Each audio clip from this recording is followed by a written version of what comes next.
This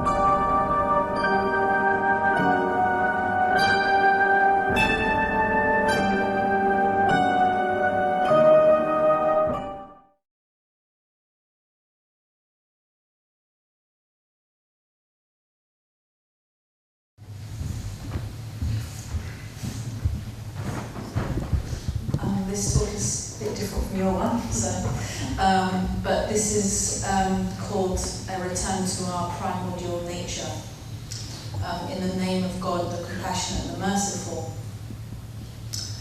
The last 150 years in Europe have seen the breaking away of society from religious structures, religious thought, and a religious way of being. Conflating the teachings of the prophets with the authority of priests, Europe has sought to liberate itself not only from religious structures, but from the divine itself. Man has cut himself free of God, it would seem, and thus catapulted himself into what he calls existence. He has felt the intoxication of being able to challenge, question, and deconstruct, of being able to say no. And thus he has found himself in a kind of permanent adolescence, where the pinnacle of human development is a triumphant defiance against all that is apparently oppressive.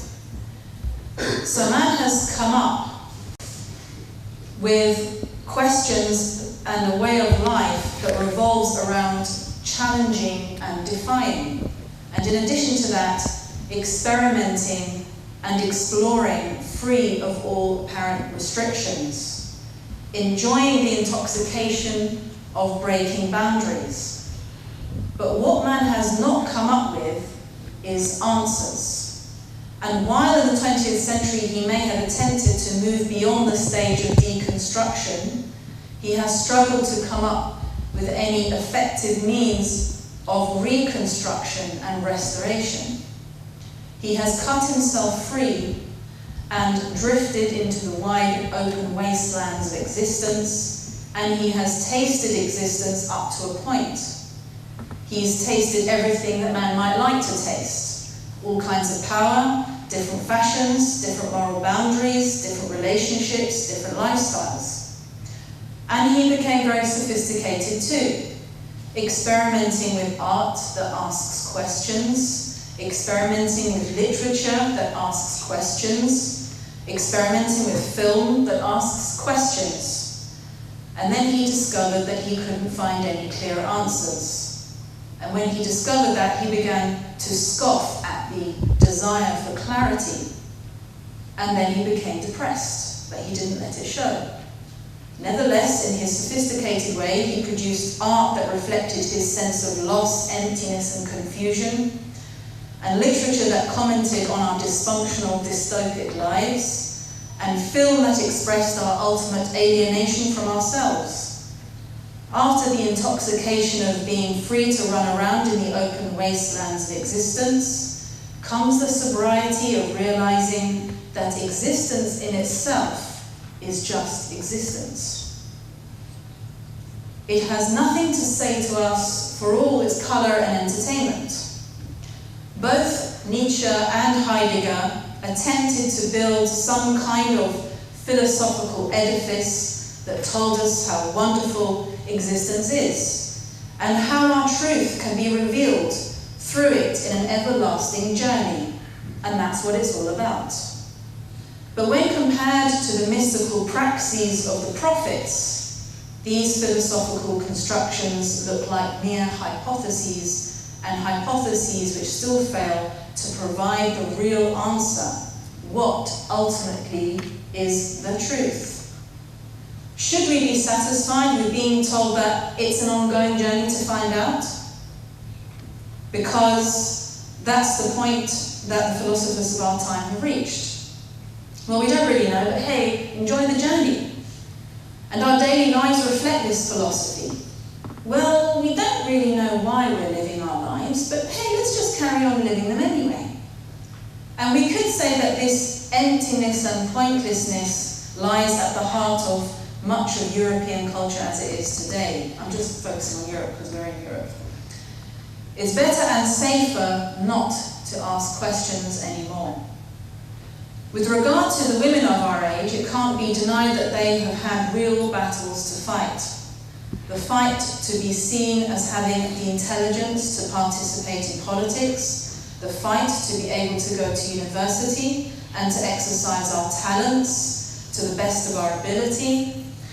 Many people these days hark back to a supposedly golden age in the 1950s, but that was also an age where women who were seen as morally deviant were put away in asylums. There can be no doubt that women have had to fight against different kinds of oppression, but with the throwing off of certain patriarchal shackles and narrow, shallow interpretations of the prophetic path, and again with the intoxication that has come with that, women have moved out into the open wastelands of existence, an existence whose sacred dimensions have all but disappeared. Women have become economic beings in their scramble to excel in the workplace, and sexual beings in the primeval scramble to find a mate. In a capitalist, individualistic society, they are encouraged to compete with each other in everything. Women have become ruthless with each other in their battle to find the truth of their existence within the limits of this existence. Interestingly, with my generation, there's now a turnaround. Women are exhausted. The intoxication of breaking free of boundaries has passed, and they find themselves faced with the rather mundane challenge of providing for the family as men used to do. Just last week I read an article by a woman who goes out and works long hours to support the family, while her husband stays home and looks after their baby girl. She says, "I am caught in the age-old male trap of seeing every penny I earn factored away into future nursery fees, roof repairs, and supermarket bills, and wondering why I bother." She expresses the regret at having to rebuild the bond that gets strained by the end of a long week away from her daughter. And she says, perhaps this is how working fathers felt all along. But there is one inescapable conclusion. It's what we feminists fought for, the right to do as men do. Be careful what you wish for. I'm not saying that a woman's place is in the kitchen, but rather what I learned about my culture as I grew up and was able to reflect back upon it is that people in European countries have become, as they have become supposedly more sophisticated and advanced, they have at the same time moved further and further away from their primordial and even cosmic way of being.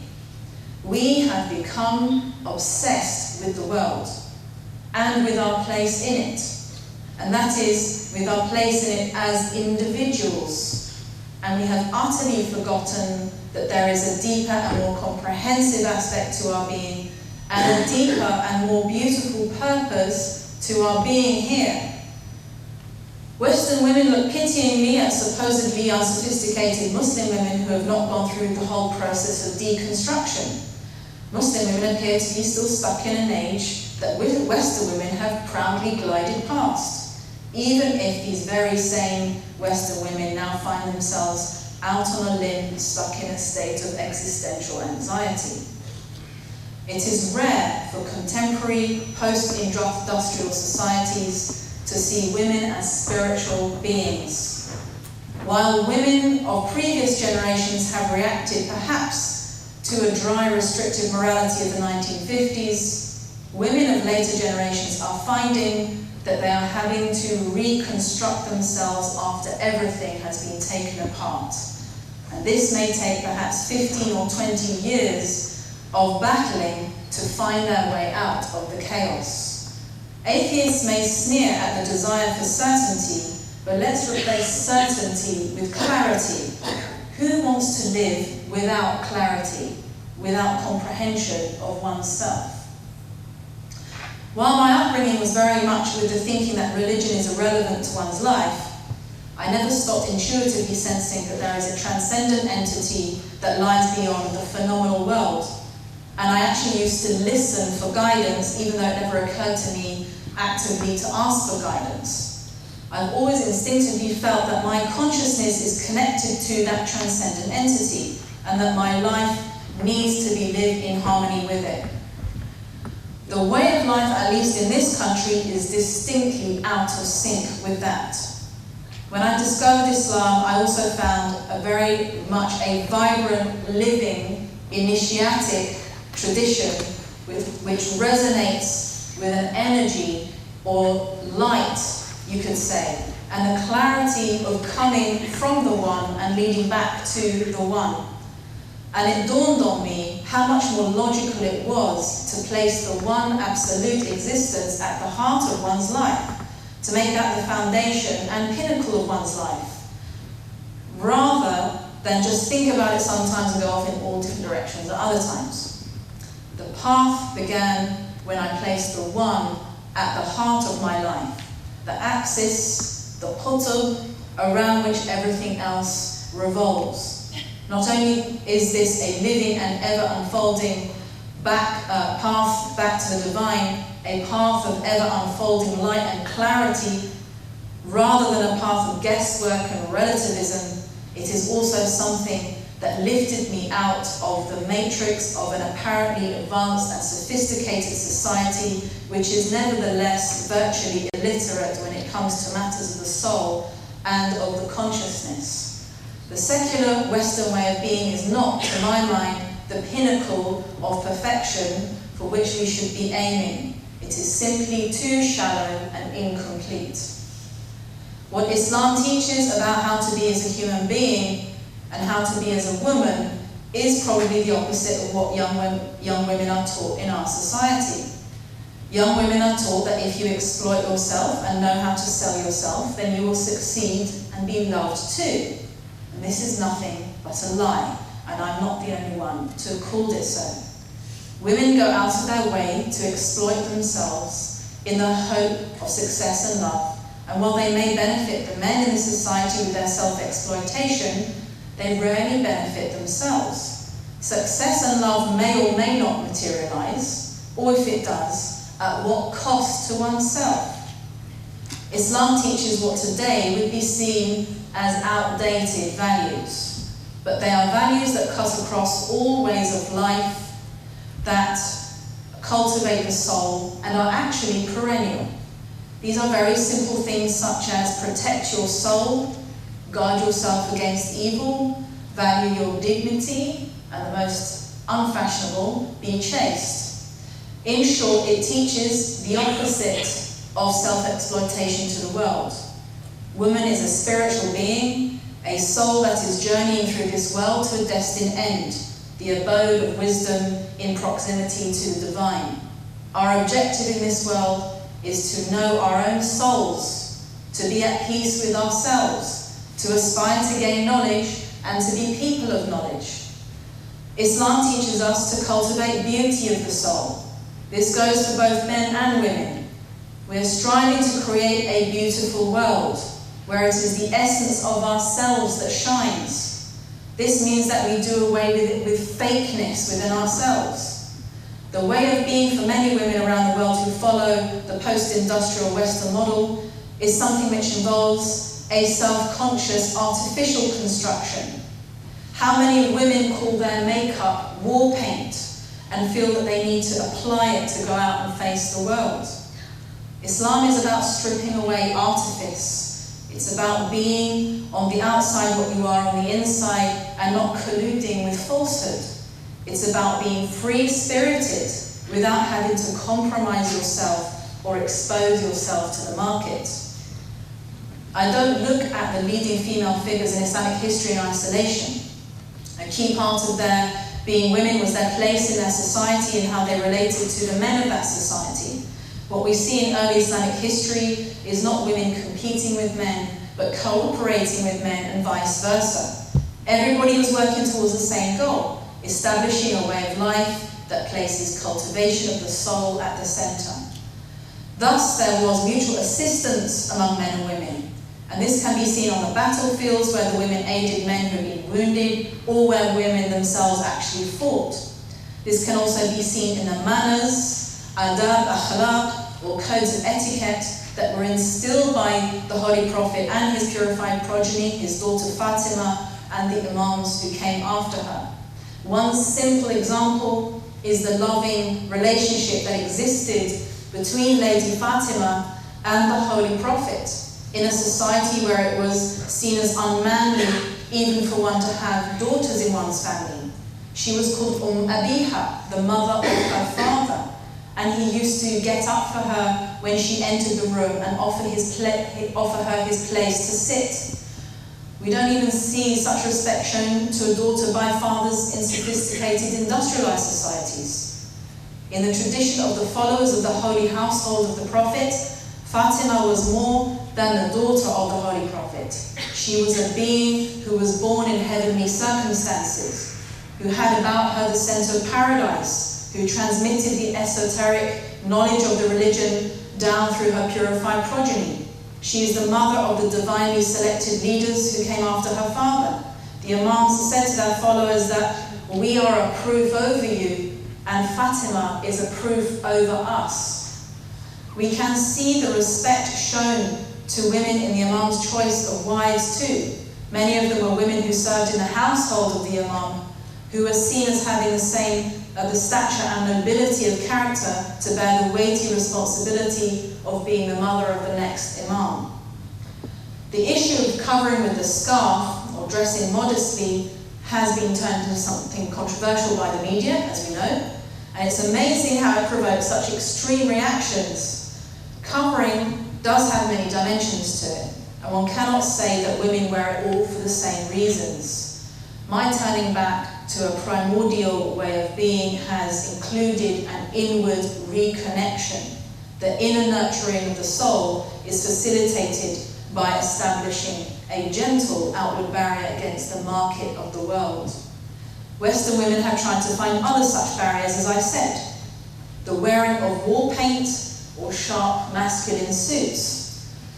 I myself, in my struggle to be treated with respect in the workplace in my 20s, and on the street, before I converted, found that wearing a pinstripe suit was quite effective.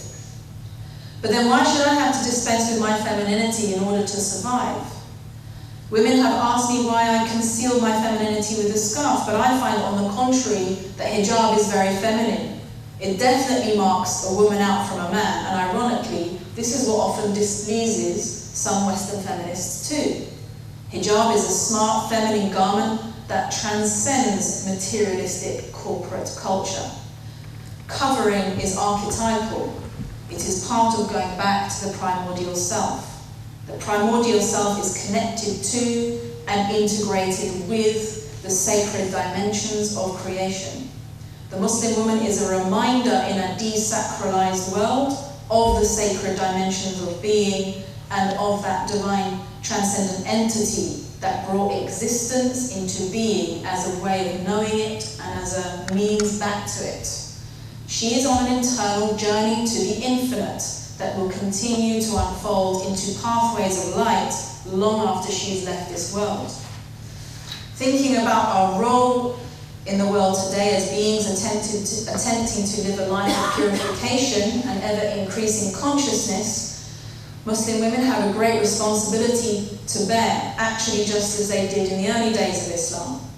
We see Zainab, the sister of Imam Hussein, witnessing his slaughter on the plains of Karbala and establishing the tradition of gathering together to remember what happened as a way of asserting again and again the difference between truth and falsehood.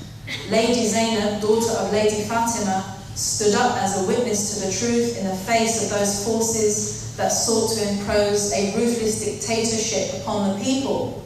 Her role in preserving and transmitting the pristine teachings of Islam was essential.